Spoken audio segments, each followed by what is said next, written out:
টেক্সটাইলের সব ধরনের কাপড় চালানো যায় এই ড্রায়ার মেশিনে। কাপড়কে কেমিক্যাল করা হয়, কাপড়কে স্কুজার করা হয় এবং ওপেন কাপড়ের ড্রায়া কন্ট্রোল করা হয়, জিএসএম কন্ট্রোল করা হয়। যদি কোনো কাপড়ের জিএসএম কম থাকে, কোনোভাবে জিএসএম আসছে না, তখন সেই কাপড়কে ড্রায়ার মেশিনে চালানো হয় জিএসএম ঠিক রাখার জন্য। এবং কি টিউব কাপড় এই মেশিনেই শুকানো হয়। এই মেশিনে 6টি চেম্বার আছে। তার মধ্যে প্রথম যে চেম্বার, এটি হলো একজাস্ট চেম্বার। প্রতিটি চেম্বারে একটি করে হিট এক্সচেঞ্জার অথবা বার্নার আছে, 36টি করে নোজেল আছে এবং একটি ভাইব্রেটর অথবা স্টিমের চেম্বার আছে। আর 2টি কনভেয়ার বেল্ট আছে। কনভেয়ার বেল্টের সাহায্যে কাপড় চালানো হয়। সম্মানিত ভিউয়ার্স, আসসালামু আলাইকুম। আমি মোহাম্মদ জাহাঙ্গীর আলম আপনাদের মাঝে নতুন একটি ভিডিও নিয়ে উপস্থিত হয়েছি। ভিডিওর টপিক হলো Suntex dryer machine operating system. প্রথম পর্ব। আপনি যদি আমার চ্যানেলে নতুন হয়ে থাকেন, অনুরোধ রইল চ্যানেলটিকে সাবস্ক্রাইব করবেন এবং বেল আইকন বাজিয়ে দিবেন। নতুন কোনো ভিডিও আপলোড করলে আপনি সাথে সাথে পেয়ে যাবেন। এবং আমার চ্যানেলে সবসময় টেক্সটাইল মেশিন সম্পর্কে শিক্ষণীয় ভিডিও আপলোড করা হয়।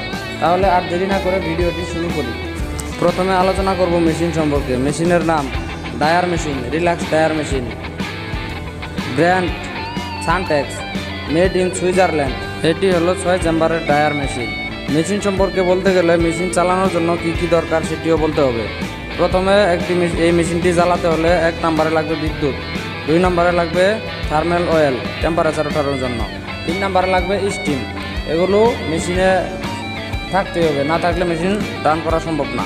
এখন আলোচনা করব মেশিনের গুরুত্বপূর্ণ কিছু পার্টস সম্পর্কে। মেশিনের যে পার্টসগুলো আছে সব পার্টসগুলোই গুরুত্বপূর্ণ পার্টস, কোনোটাই গুরুত্বপূর্ণ ছাড়া নয়।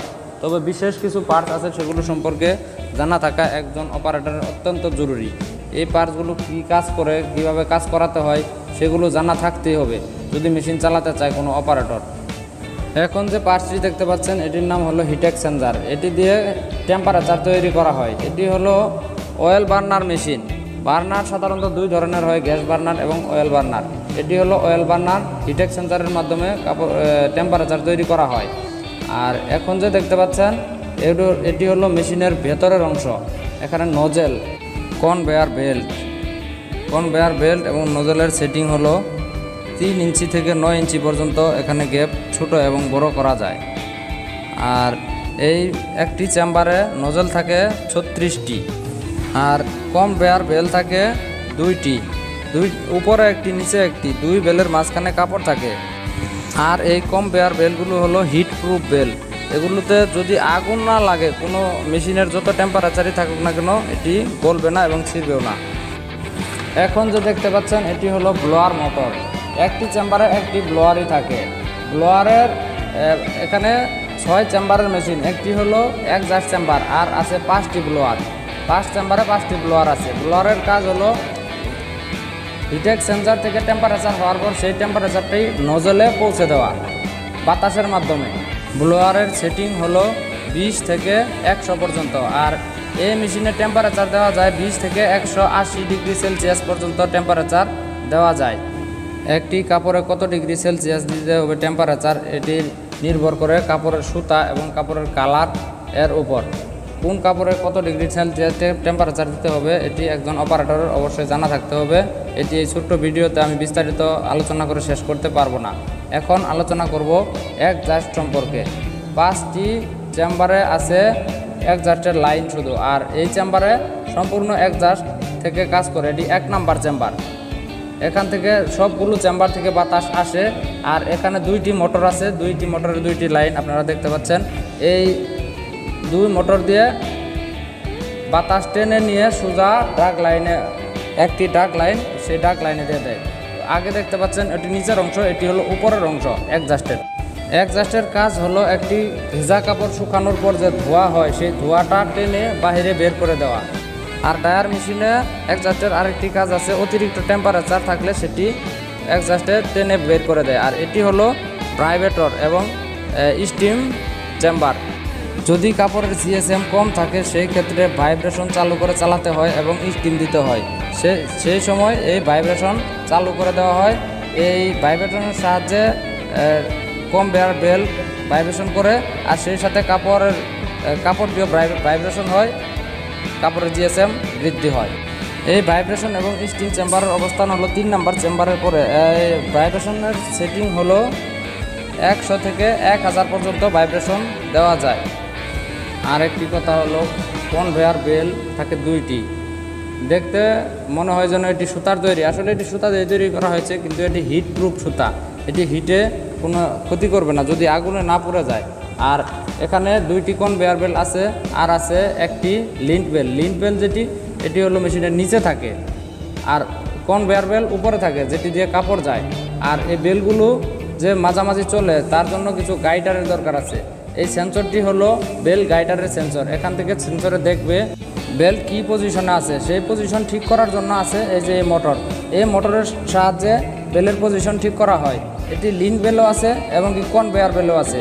কনভেয়ার বেল্টে এরকম গাইডার চেম্বারের শুরুতেই থাকে, আর লিন্ট বেল্টে থাকে সামনে। এগুলো অটোতে কাজ করে, গাইড করে বেল্ট। এখন দেখুন এখানে আছে দুইটি সেন্সর। এই সেন্সরটি হলো মেশিনের ভেতরের আর্দ্রতা মাপার জন্য। এটি শুধু মেশিনের ভেতরের আর্দ্রতা মাপবে। আর এই সেন্সরটি হলো PT100 সেন্সর। এই সেন্সরের কাজ হলো মেশিনের ভেতরের টেম্পারেচার কন্ট্রোল করা। টেম্পারেচার মেশিনের ভিতর ধরেন 130 সেট করা হয়েছে, সেট করতে যতটুকু থার্মাল অয়েল প্রবেশ করাতে হবে মেশিনে, সেই PT100 সেন্সরের সাহায্যে এখানে বাল্ব অটোভাবে চলবে। অটোভাবে চললে তখন বাল্ব থেকে থার্মাল অয়েল যে প্রচুর পরিমাণ দেওয়া হবে, দিলে টেম্পারেচার আপ হবে। আবার যখন টেম্পারেচার কমিয়ে দেওয়া হবে, বাল্ব অটোভাবে বন্ধ হয়ে যাবে। সেটি কন্ট্রোল করে PT100 সেন্সর। এখন যে পার্টসটি দেখতে পারবেন, এটি আসলে অবাক করার মতো একটি পার্টস। এটি ছোট্ট একটি পার্টস, দেখতে মনে হবে যেন এটি সাধারণ কোনো কাজ করে, কিন্তু সাধারণ নয়, এটি অসাধারণ কাজ করে। এটি দিয়ে টেম্পারেচার মাপা হয়। একটি কাপড় মেশিন থেকে বের হওয়ার পর সেই কাপড়ে কতটুকু টেম্পারেচার থাকে, সেই টেম্পারেচার মাপা হয় এই পার্টস দিয়ে। এই পার্টসে টেম্পারেচার মাপে এবং অটোভাবে স্পিড কন্ট্রোল করে। এটি মেশিনের উইতে এই পাশ থেকে ওই পাশ পর্যন্ত চালানো যায়, অটোভাবে চলে। আর অটোভাবে টেম্পারেচার দেখে এবং কি অটোভাবে স্পিড কন্ট্রোল করে। স্পিড অটোভাবে বাড়বে, অটোভাবে কমবে, এই কাজটি করে। এখন দেখতে পাচ্ছেন এটি হলো হুইল। হুইলের কাজ হলো চেনের পিনের সাথে কাপড়কে লাগিয়ে দেওয়া। আর এই চেনকে মুভ করার জন্য যে কাজটি করে, এটি হলো ফটোচেন সেন্সর। ফটোচেন সেন্সরের সাহায্যে চেন অটোভাবে মুভ হয়। কাপড় যেদিকে যায় চেনও ঠিক সেদিকেই যাবে। এটি এই ফটোচেন সেন্সরের সাহায্যে কাজটি করা হয়। আর হুইলের আরেকটি কাজ আছে, হুইলের সাহায্যে কাপড়কে অ্যাঙ্গেল করা হয়। ডায়ার মেশিনে একমাত্র হুইলের সাহায্যে কাপড়ের অ্যাঙ্গেল ঠিক করা যায়, আর কোনো অ্যাঙ্গেল ঠিক করার কোনো ব্যবস্থা নেই। আর এই মেশিনের ডায়া সেটিং হলো 80 cm থেকে 300 cm পর্যন্ত ডায়া প্লাস করা যায়। এখন আলোচনা করব ওভারফিট এবং আন্ডারফিট সম্পর্কে। মেশিনের চেনের আগে যে রোলার, এটির নাম হলো ওভারফিট রোলার। এই ওভারফিট রোলারের কাজ হলো কাপড়ের জিএসএম বাড়ানো এবং কমানোর কাজে সাহায্য করবে। আর ডায়ার মেশিনের চেন থেকে নামার পর যে রোলারটিতে যায় কাপড়, সেই রোলারটির নাম হলো আন্ডারফিট রোলার। অন্য সব মেশিনে আন্ডারফিট রোলার থাকে নিচে, কিন্তু এটি থাকে উপরে। ওভারফিট রোলার কাজ করে চেনের ওভারফিট, আর আন্ডারফিট রোলার বেল্টের ওভারফিট। এটি বেল্টের কাজ করবে। ওভারফিটের মিনিমাম সেটিং 0 আর ম্যাক্সিমাম সেটিং 60। আর আন্ডারফিটের মিনিমাম সেটিং 0, ম্যাক্সিমাম সেটিং -50। এটি হলো আন্ডারফিট এবং ওভারফিটের মূল সেটিং। এখন আলোচনা করব প্যাডার সম্পর্কে। এই মেশিনে প্যাডার আছে 4টি, 2টি করে একসাথে সেট করা। 2টি প্যাডার একসাথে চাপ দিয়ে কাপড়কে স্কুজার করা হয়। প্যাডারের সর্বোচ্চ সেটিং হলো 10, তবে সেটিং দেওয়ার সময় সর্বোচ্চ 4 পর্যন্ত দেওয়া হয়, এর বেশি দেওয়া হয় না। সানটেক্স ডায়ার মেশিনে মোট 4টি লুট সেল আছে। লুট সেলের কাজ হলো কাপড়ের টেনশন নিয়ন্ত্রণ করা। 4টি লুট সেল 4 জায়গায় দেওয়া আছে। লুট সেলের সেটিং হলো 0 থেকে শুরু করে 150 পর্যন্ত টেনশন দেওয়া যায়, তবে টেনশনটি নির্ভর করে কাপড়ের উপর। কোন কাপড়ে কী টেনশন দিতে হবে সেটি কাপড় দেখলে একজন অপারেটর বুঝতে পারবে। তবে নর্মাল স্ট্যান্ডার্ড সেটিং হলো 8 থেকে 10 পর্যন্ত দেওয়া হয় লুট সেলের সেটিং। এর বেশি যদি কাপড়ের লুজ থাকে সেই ক্ষেত্রে দেওয়া হয়, তাছাড়া আর দেওয়া হয় না। এতক্ষণ আপনারা জানতে পারলেন মেশিনের গুরুত্বপূর্ণ যত পার্টস আছে সবগুলো পার্টস সম্পর্কে, পার্টসের কাজ সম্পর্কে একদম পুঙ্খানুপুঙ্খরূপে সব কিছু বিশ্লেষণ করে আপনাদেরকে জানানো হয়েছে। আশা করি আপনারা বুঝতে পেরেছেন মেশিনের গুরুত্বপূর্ণ পার্টসগুলো কী কাজ এবং কীভাবে কাজ করতে হয়, এবং নর্মাল সেটিং কত এবং ম্যাক্সিমাম মিনিমাম সেটিং কত। আপনারা এগুলো দেখে কাজ করবেন। এখন আপনারা জানতে পারবেন কাপড়ের প্রসেসিং সম্পর্কে, কিভাবে মেশিন চালাতে হয় এবং কিভাবে কাপড় চালাতে হয়, টিউব কাপড়, ওপেন কাপড় কিভাবে চালাতে হয়। প্রথমে যে দেখতে পাচ্ছেন এটি হলো টিউব কাপড় চালানোর সিস্টেম। টিউব কাপড় মেশিনের মাঝখান থেকে সোজা ঢুকিয়ে দেওয়া হয় কনভেয়ার বেলে, এবং একসাথে 2-3টি কাপড় একসাথে ঢুকানো যায়, ঢুকিয়ে কাপড় চালানো যায়। সামনে শুকিয়ে কাপড় বের হয়। আর টিউব কাপড়ের টেম্পারেচার, কালার কাপড় হলে 140 পর্যন্ত টেম্পারেচার দেওয়া যায়। আর যদি কাপড় হোয়াইট হয় সেই ক্ষেত্রে 120-এর উপর টেম্পারেচার না দেওয়াটাই বেটার। এটি হলো মেশিনের সামনের সাইড। টিউব কাপড় চালানো হচ্ছে এবং কাপড় শুকিয়ে বের হচ্ছে। আর এখন আপনারা যে জানতে পারবেন এটি হলো ওপেন কাপড় চালানোর প্রসেসিং সম্পর্কে, কিভাবে কেমিক্যাল করা হয় এবং শুকানো হয়।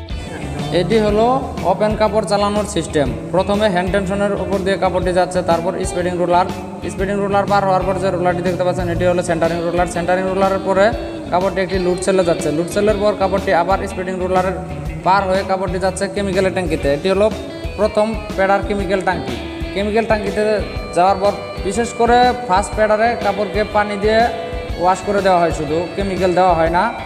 আর এখানে কাপড়টি ওয়াশ করে দেওয়া হচ্ছে, প্যাডারে স্কুজার করতেছে। আপনারা ভালোভাবে দেখে নিন।